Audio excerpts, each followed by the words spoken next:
Assalamualaikum warahmatullahi wabarakatuh.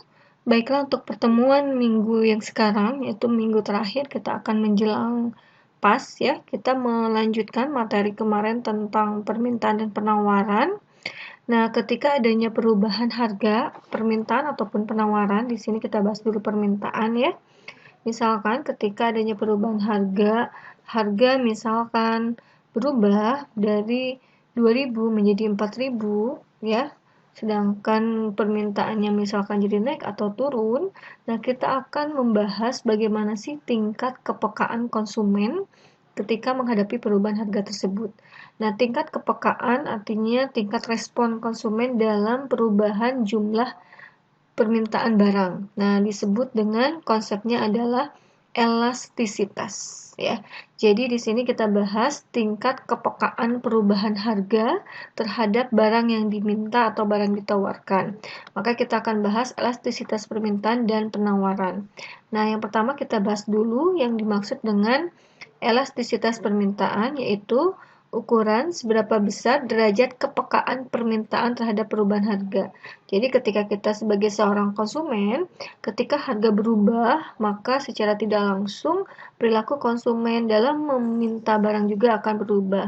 Nah, di sini diasumsikan beras itu tidak peka terhadap perubahan harga. Jadi ketika misalkan beras naik ataupun turun, tetap permintaannya itu konstan. Nah, karena kenapa? Karena konsumen membutuhkan beras gitu kan, beras sebagai makanan pokok Indonesia. Oke.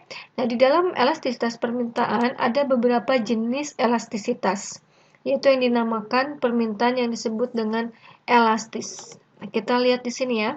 Permintaan yang disebut dengan elastis adalah ketika permintaan itu persentase perubahannya lebih besar daripada persentase perubahan harga. Artinya di sini harga berubah dari 5 ke 6 gitu ya. Dan permintaannya juga akan berubah lebih besar. Nah, di sini apabila kita hitung perhitungan elastisitas permintaan, rumusnya delta Q dibagi delta P dikali P per Q. Nah, berarti nanti delta itu perubahan, yaitu selisih antara 10 dikurangin 7. Nah, dibagi delta P, yaitu 5 dikurangin 6 dulu ya, dikali P per Q. P di sini adalah P1 dan Q1, atau boleh menggunakan P2 dan Q2. Nah, di sini kita lihat ya, harga berarti disebut P1 dan harga kedua disebut P2 yaitu 6.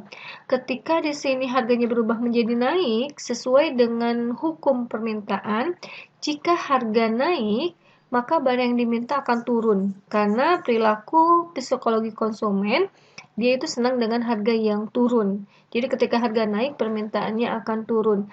Nah, seberapa besar penurunan ini? Kalau elastisitasnya lebih dari 1 nanti perhitungannya, maka disebut dengan elastis. Kurvanya akan seperti ini ya, bentuk yang elastis. Jadi signifikan perubahannya. Nah, sekarang apabila jenis permintaan yang kedua adalah permintaan yang disebut dengan inelastis. Inelastis artinya jika perubahan permintaan itu lebih kecil daripada persentase perubahan harga. Kita lihat di sini ya, misalkan apabila harganya berubah menjadi 5 ke 6, nah ini kan harganya naik, berarti permintaan cenderung akan turun. Nah, turunnya permintaan ini tidak terlalu signifikan. Artinya, walaupun harganya naik, tetapi barang itu dibutuhkan oleh konsumen. Jadi konsumen tidak terlalu banyak berubah penurunannya. Ini misalkan tadi contohnya beras ya, kebutuhan-kebutuhan pokok. Itu walaupun harganya naik, tetap diminta atau tetap dibeli oleh seorang konsumen karena memang membutuhkan barang itu. Nah, itu disebut dengan inelastis. Atau apabila kita hitung dengan rumus delta Q dibagi delta P dikali P per Q, itu hasilnya harus elastisitas itu negatif. Elastisitas simbolnya E besar ya, seperti ini ya. Kalau permintaan biasanya ditambahkan dengan simbol D, yaitu berasal dari kata demand. Nah, ini kurvanya seperti ini. Nah, jadi ini perubahannya itu cenderung kecil ya, atau kurang dari 1. Kurang dari 1 itu bukan negatif ya, karena elastisitas itu nilainya bersifat mutlak atau tidak mengenal negatif. Walaupun nanti hasilnya negatif, itu otomatis harus jadi positif. Nah, kurang dari 1 itu artinya rank antara 0,01 sampai 0,1 99, pokoknya kurang dari 1 dan lebih besar daripada 0. Oke, ada lagi yang disebut dengan permintaan elastis uniter. Uniter katanya perubahan jumlah yang dimintanya sama dengan perubahan harga. Artinya apabila kita menggunakan rumus delta Q dibagi delta P dikali P per Q, delta Q yaitu perubahan kuantitas, yaitu 48 dikurangi 48, delta P 4 dikurangi 5, harusnya kan min 1 ya, karena ini mutlak, berarti kita otomatis positif 1 dikali P per Q. P-nya itu boleh P1, boleh P2, kalau P1 berarti 5, dan Q1 berarti 40. Ya, hasilnya 40 bagi 40 sama dengan 1. Nah, ini elastisitas uniter. Kurvanya akan berbentuk seperti ini. Seperti apa elastisitas uniter? Contoh barangnya yaitu barang yang normal. Artinya barang yang tidak dipengaruhi oleh kondisi perekonomian. Misalkan baju gitu ya, tas. Nah, itu sebetulnya disebut dengan barang normal. Nah, kemudian lagi ada yang disebut dengan elastis sempurna. Elastis sempurna katanya jika elastisitas permintaannya tidak terhingga. Nah, akan rumusnya, grafiknya akan seperti ini.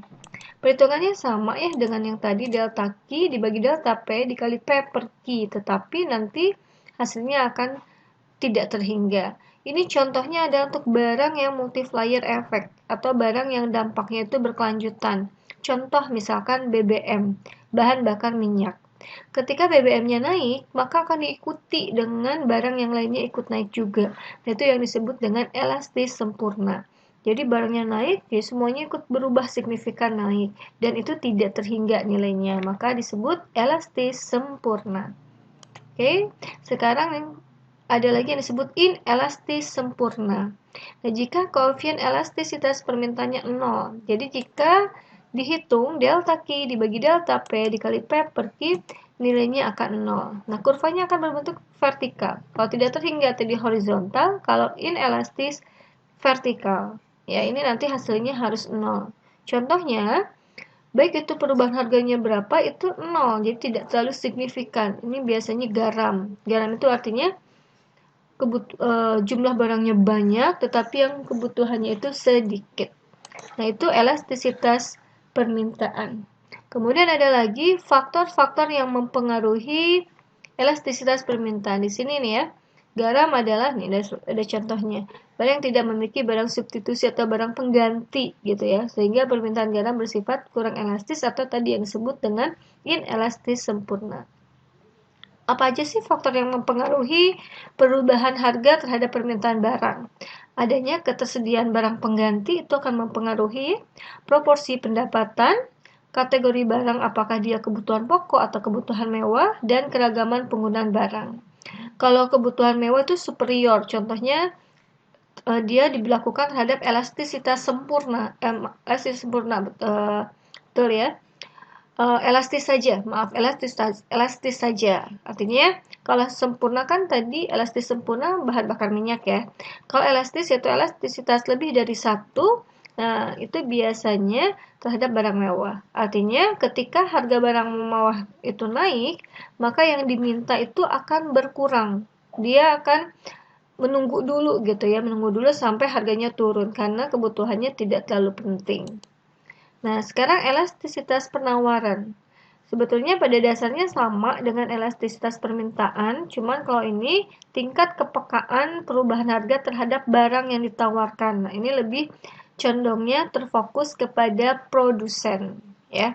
Sama juga di elastisitas yang penawaran disebut elastis, ya artinya ketika harganya berubah, ya, itu yang ditawarkannya ikut berubah yang signifikan. Nah, kurvanya akan seperti ini. Lihat ya di sini ranknya itu lumayan signifikan ya, jaraknya perubahannya. Nah, ini disebut dengan elastis. Contohnya tadi barang superior atau barang mewah. Kemudian inelastis. Inelastis sama dengan elastisitas permintaan. Ya, penawaran inelastis juga ketika harga barang berubah, tetapi yang ditawarkan tidak terlalu berubah karena memang barang itu dibutuhkan oleh produsen atau konsumen. Nah, ini disebut dengan inelastis atau elastis kurang dari 1. Kemudian ada lagi uniter sama dengan permintaan, elastis uniter yaitu sama dengan 1 ya terhadap barang normal. Dan ada lagi elastis sempurna, sama dengan permintaan juga, dia sifatnya yang multiplier atau yang tidak terhingga nanti hasilnya. Ya, contohnya bahan bakar minyak. Dan ada inelastis sempurna, contohnya tadi garam ya. Artinya elastisitasnya bersifat 0 atau ES. Kalau sempurna simbolnya S ya. Kalau permintaan simbolnya D. Nah, itu nilainya 0. Nah, ini demikian tentang koefisien elastisitas ya. Ini faktor-faktor yang mempengaruhi penawaran sama dengan faktor-faktor yang mempengaruhi supply ya, yaitu adanya faktor produksi ya, waktu yang dibutuhkan, kemudian produsen gitu. Nah, ini ada lagi tadi ya, kesimpulan dari penjelasan elastis, uniter, inelastis sempurna, elastis sempurna. Elastis ketika hasilnya lebih dari 1 untuk barang mewah, unitary hasilnya sama dengan 1 untuk barang normal, inelastis kurang dari 1 untuk barang kebutuhan pokok, sama dengan 0 untuk barang yang sifatnya itu tidak terlalu banyak dibutuhkan gitu ya, atau keberadaannya banyak tetapi yang dibutuhkannya cuma sedikit, dan elastis sempurna untuk barang yang ketika barang itu naik, yang lain ikut mengalami kenaikan. Nah, ini hasilnya dengan rumus tadi ya, delta Q dibagi delta P dikali P per Q. Ini elastisitas penawaran atau ES ya, sama lebih dari 1 elastis sama dengan 1 unitary, kurang dari 1 inelastis sama dengan 0 inelastis sempurna, dan tidak terhingga dinamakan elastis sempurna. Oke, demikian pembahasan tentang elastisitas atau tingkat kepekaan. Nah, kalau di sini dia tentang harga keseimbangan ya. Kita sudah bahas juga harga keseimbangan kemarin atau yang disebut dengan equilibrium ya. Nah, selain itu ada lagi tambahan ya, ada namanya golongan pembeli dan penjual. Ada namanya pembeli supermarginal dan ada pembeli marginal dan ada pembeli submarginal. Begitupun penjual. Ada submarginal, ada penjualan supermarginal dan ada penjual marginal. Nah, di sini ada keterangan katanya, nah, pembeli yang dinamakan pembeli supermarginal ya.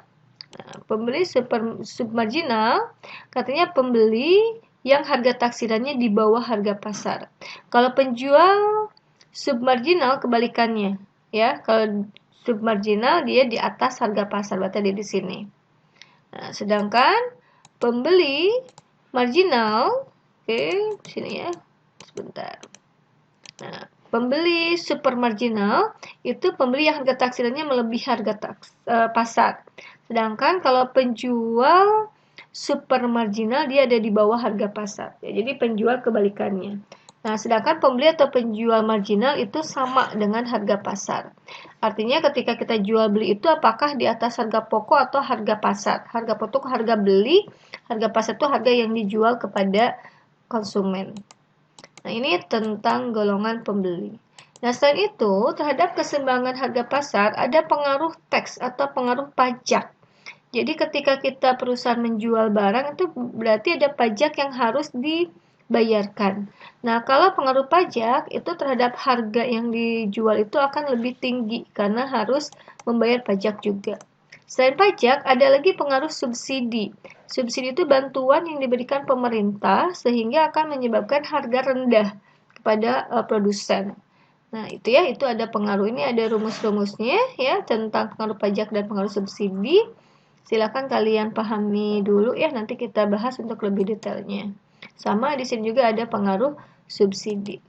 Nah, ini latihan soal, silahkan kalian kerjakan ya untuk tugas hari ini. Tetapi untuk poin 7 dan poin 6 kita nggak usah dulu ya. Jadi yang kalian kerjakan poin 1 sampai poin 5. Demikian penjelasan dari Ibu. Apabila ada yang kurang dipahami, silahkan untuk ditanyakan. Assalamualaikum warahmatullahi wabarakatuh.